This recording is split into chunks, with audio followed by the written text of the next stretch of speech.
L'accueil de malades, je peux vous avouer que j'ai mon papa qui est ici presque un mois de cela, opéré au service de l'urologie. Je dois vous avouer que dans ce service, et je peux même vous le rassurer que tout est en bon état, tout est normal. Parce que ce qui m'a impressionné ou ce qui m'impressionne jusqu'à aujourd'hui, c'est le fait qu'il n'y a pas de temps de repos. Donc le service médical travaille de façon continue. C'est une équipe qui s'en va, c'est une autre qui remplace et cela est valable 24 heures sur 24. CHU, on accueille les malades bien. Tel que moi, je suis à la banque de sang. Quand les malades arrivent, j'accueille les malades très bien. On reçoit très bien les malades. En tout cas, l'accueil de malades au CHU, pour moi, les conditions sont en tout cas déplorables. Pas vraiment favorables par rapport à ce que nous voyons. Tantôt, quand vous arrivez au service des triages, il y a tellement beaucoup de gens qui traînent et les médecins sont là. Tantôt, se permettent de ne pas en tout cas prendre en charge les malades qui sont là présents. Tout comme dernièrement, je crois avant-hier, j'étais là avec ma grand-mère et on recevait des gens, je ne sais pas, par cas. Voilà, donc pour moi, je trouve que ce n'est pas des comportements, c'est des antivaleurs en tout cas. Pour moi, je trouve ça, c'est des comportements, des antivaleurs qu'il faudrait en tout cas divorcer avec. Et voilà. En fait, ça m'a impressionné par rapport à ce que j'entendais avant. Mais pour l'instant, nous sommes arrivés. Tous les services fonctionnent rotativement. Le matin, vous avez un service, l'après-midi, un autre. Le soir, au fur et à mesure, même quand les cas d'urgence arrivent, en tout cas, tout est normal pour l'instant. Actuellement au CHU, si vous rentrez au CHU, il y a beaucoup de malades. Mais il faut parfois dire que je peux qualifier ça de peu d'infirmiers. Parce que ça fait à peine 2 jours que j'étais au CHU avec ma fille. Nous sommes arrivés à 8 heures, elle était à l'agonie, mais jusqu'à 10 heures, on ne recevait pas parce que le docteur n'est pas là. Ce qui est mauvais d'abord, c'est ça. Et ce que j'ai encore remarqué, le mode de soins, le docteur est venu, l'a prescrit. Il arrive des fois, le malade sur le lit, l'infirmier qui arrive n'arrive pas à appliquer ce que le docteur a écrit. Il ne connaît pas. Il ne connaît vraiment pas. Je me demande, est-ce que ce sont réellement des docteurs formés, les infirmiers formés ou les infirmières formées, ou ce sont des enfants qui commencent, ou ce sont des filles ou des garçons qui commencent d'abord par des filles de salle, apprendre à former, à injecter un peu dans les coulisses pour porter la blouse blanche demain. Si vous remarquez actuellement, il y a beaucoup de malades au CHU et par jour, il faut engendrer combien de morts. Et pourquoi c'est mort parfois? C'est par des petites choses que quelqu'un ne pouvait pas mourir, par manque de soins, par manque de la prise de soins au sérieux. En tout cas, je crois que de ce côté, l'État congolais doit faire un effort de mettre une brigade de sécurité au CHU, en tout cas au CHU.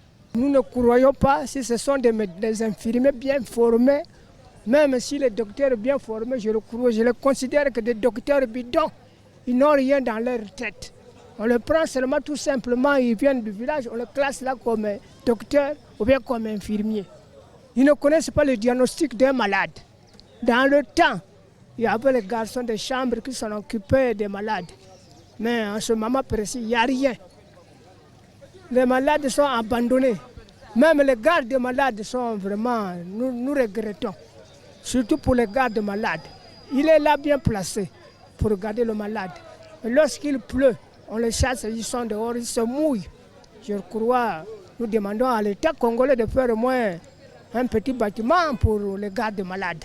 Chez nous aussi, sur l'accueil de malades est vraiment chaleureux. Il est chaleureux, mais les petits anomalies ne manquent pas. Mais en général, nous recevons très bien nos malades. Quand vous arrivez, on vous reçoit. Nous avons également ce que nous appelons par exemple, le corbeil des urgences. Ce corbeil-là, quand vous arrivez, par exemple, vous n'avez pas l'argent, vous signez un support, on vous donne les produits, on vous prend d'abord en charge et ensuite, pendant l'hospitalisation, vous payez de l'argent. Mais l'accueil, c'est bien. Oui, l'accueil n'est pas mal, mais sauf qu'il y a quelques défauts qui ne s'améliorent pas. Nous ne leur demandons pas d'être comme en Europe, mais nous demandons qu'ils puissent faire ce qui est possible.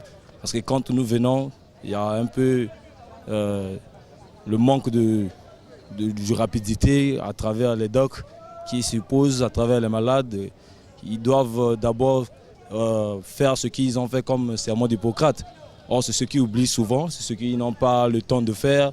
Eux, ils pensent d'abord dans l'argent, des trucs comme ça, mais c'est ce qu'on dit qu'il faut plus y changer parce que bien qu'il fait le peu, mais que ça soit encore plus. Parce que quand on est dans l'état de la maladie, on est proche d'être mort, donc de mourir, c'est ce que j'allais dire. Donc il faut qu'il puisse un peu changer sur l'accueil.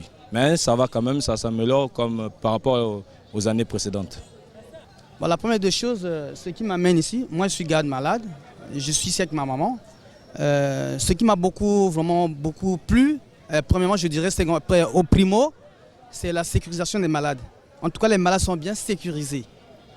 Les visites ne sont pas exagérées. Dans notre service, parce que nous sommes au traumato, en tout cas, félicitations pour la traumatologie. Mais pour le reste, je conseillerais peut-être à ceux qui montent la garde d'être vraiment à la seconde avec les malades. 10 minutes, repasser, voir qu'est-ce qui se passe. Parce qu'il y a des malades qui sont parfois non gardés, qui n'ont pas de garde, ils sont abandonnés à eux-mêmes. Il faut quand même qu'il y ait au moins chaque 10 minutes après et qu'ils repassent pour voir ce qui se passe réellement. Parce que le malade peut se lever et aller appeler le médecin de garde. Mais ce médecin de garde de passer de temps en temps, veiller sur les malades. Vraiment coup de chapeau pour le service traumatologique. J'ai vraiment aimé quoi. Le traitement est normal. L'accueil de malades au CHU, pour moi, il y a beaucoup à faire.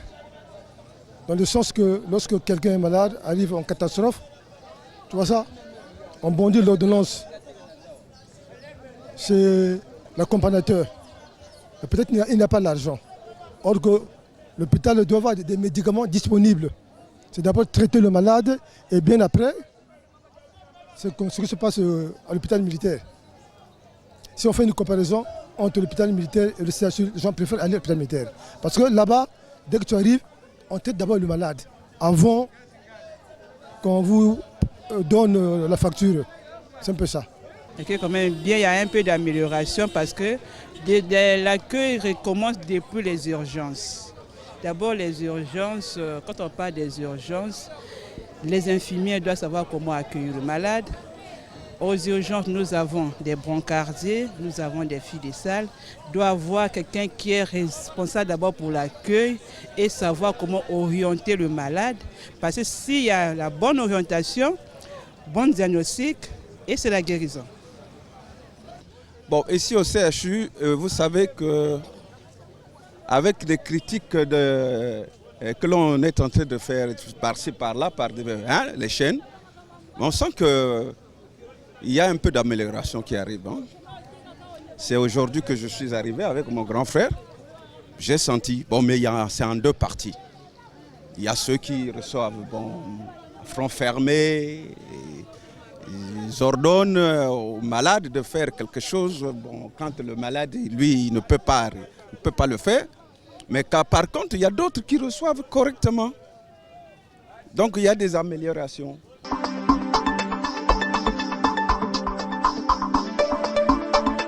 Il y a bien, parce que ça s'abatopé bien. Nous sommes les canamalam. Il faut la canambon à qui se sont canambon à qui se sont qui se n'aille que pesa. Va qu'on soigne bien. Vraiment, et là, quand le Bosona au sein vraiment. Peuple balim bisanga na maloba on azali koloba ndenge opposant loba ki ce que muta sali mabe il faut le la vérité parce que vérité est libérée parce que le long na hôpital il y a le long ya Congo oko ya kala moto na ka grave le ko traiter nani moto liboso te mbongo liboso bo biki sanani moto bo yamba moto bino kaka mbongo liboso. Bon finalement biso na Brazzaville à l'hôpital na biso ronango ezali nini l'hôpital ya kala et ala ki ce que toyi ba recevoir nani moto liboso ba komi ko bikisa nani moto mais lelo on bango ko ba za ko mona mbongo za ko circuler la mboka ba du posé ya mbongo ba ti liboso mais lelo tango ba to ba ko kufa na kasa hôpital et ali nini et ali pa na kozanga mbongo te ali nani négligence bango ba ko tia posa mbongo liboso moto kuna zali ko bunda nani na se côté bango ba tiki moto mais bango ba ko tia ka posa mbongo liboso OK na bureau be ozongi na bureau be finalement na l'hôpital ezana combien de caisses et recevoir ki bato L'hôpital est à combien de caisses? Oh, ben, vous allez recevoir que bateau, il y a des malades. Mais tant que la mission, tu vas qui bon temps. Tu vas qui bon temps, tant que kala. Mais vraiment, directeur général, il y a CHI, il faut que la mission. Ah, au Sunga, ba bolate. Tu sais, bateau, le corps, la bazangi, ba famille, ba négligé, na à l'hôpital. Alors, donc, ce que ça n'a pas au sommet qui cité. Yo kufi mais soko zana mbongo yo biki mais l'hôpital les andenge wanate mais loka liboso soki moto ya zana mbongo te bongi nani bino nani bo sauver nani moto wana fo ba famille ne ba kine ko luka mbongo parce que so ba famille ba na mbongo te moto na kufi to mo kufa ka kili bana mbongo ezate.